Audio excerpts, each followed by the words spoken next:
be sweating as the Sixers have dropped 2 in a row, but does he need to win this series to keep his job? And our draft list continues tomorrow with my New York either. Speaking of Pennsylvania, let's send it to Philly where the Raptors won't go down that easily. Toronto has now dropped Philly in back-to-back games to crawl back into the series, making it 3-2. Embiid has played but has been affected by that ligament tear in his thumb, while James Harden only able to put up 15 points in 40 minutes played. No team has ever blown a 3-0 advantage and lost the series, but Doc Rivers might be feeling some heat, being the only coach in NBA history to blow 3-1 series leads. We welcome back Hendricks Hawkins. Stephen A., how much pressure is on Doc to win this series? Immense. I believe if Doc Rivers doesn't win this series, he'll be fired. And I don't think he deserves it. It would tick me off about it, to be quite honest with you. But I've been in Philadelphia, and I've covered the NBA long enough to know that where there's smoke, there's fire. If you see these stories percolating, there is a reason for them.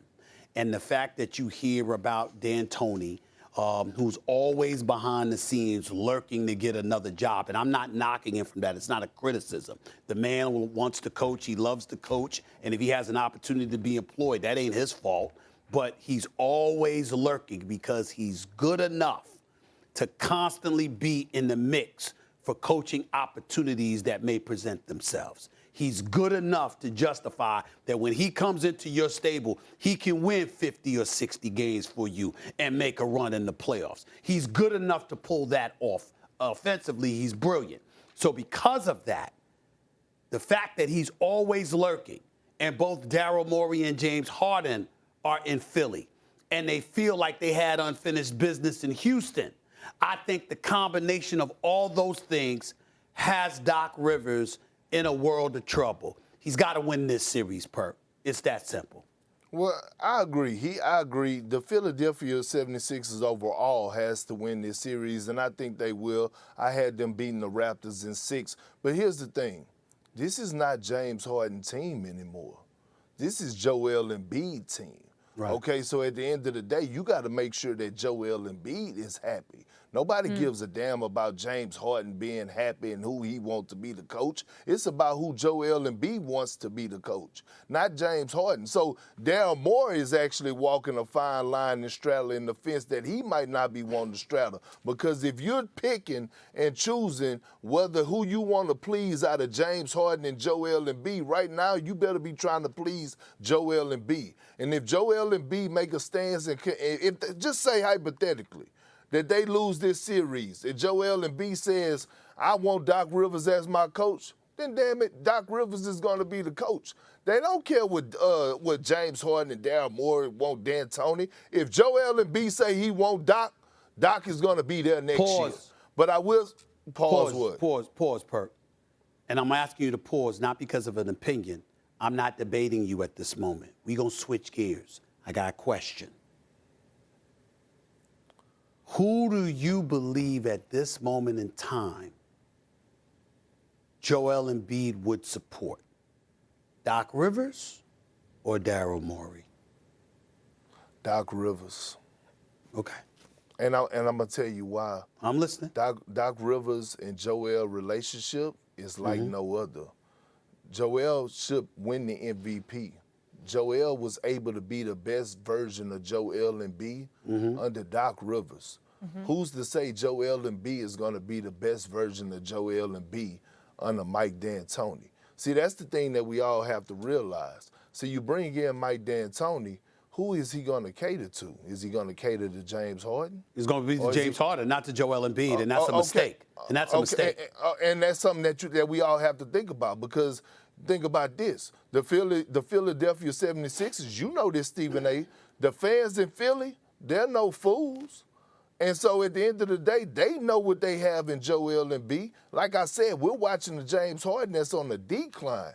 We're talking about a guy in Joel Embiid who was in the middle of his prime, scratching the surface of starting his prime. The one thing that I will say to end this segment, I get where you're coming from. I hope you're right. But I would say to you, you're kind of spoiled in this respect, Kendrick Perkins. Your teammate was Kevin Garnett. And when you talk about a warrior, a loyalist, that it's like his presence is so profound and so significant. When he speaks, you stand still, because this brother mean business, okay? Kevin Garnett is one thing. Joel Embiid, even in his support of Doc Rivers, is another.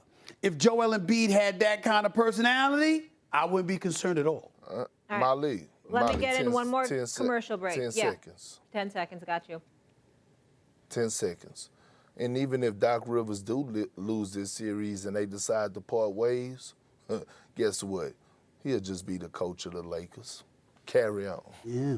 Okay, we'll leave it there. So we've had to get on a lot of folks today, Stephen A. We're going to praise someone. We've got a little surprise shout-out coming up. Everybody just please return. Stay in your seat.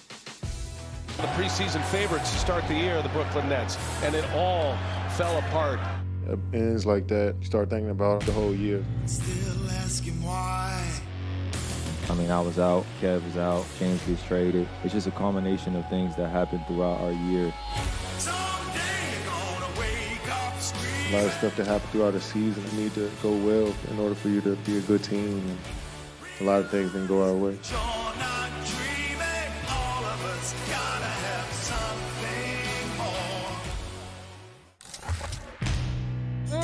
Big perk. All I got to say is Stephen A. must be a soap opera star, because that was a dramatic opening to the show. Good morning, everybody. Hope you're having a wonderful Tuesday. I'm Molly Karam. That is Kendrick Perkins, the NBA champion. And this is the one and only Stephen A. counting down till he talks about the Nets. So you're kind of in a somber mood this morning, because I'm not feeling that. I'm not somber. I'm Okay. not somber. I just have a lot to say. I spent the evening reflecting, Kendrick Perkins, just reflecting.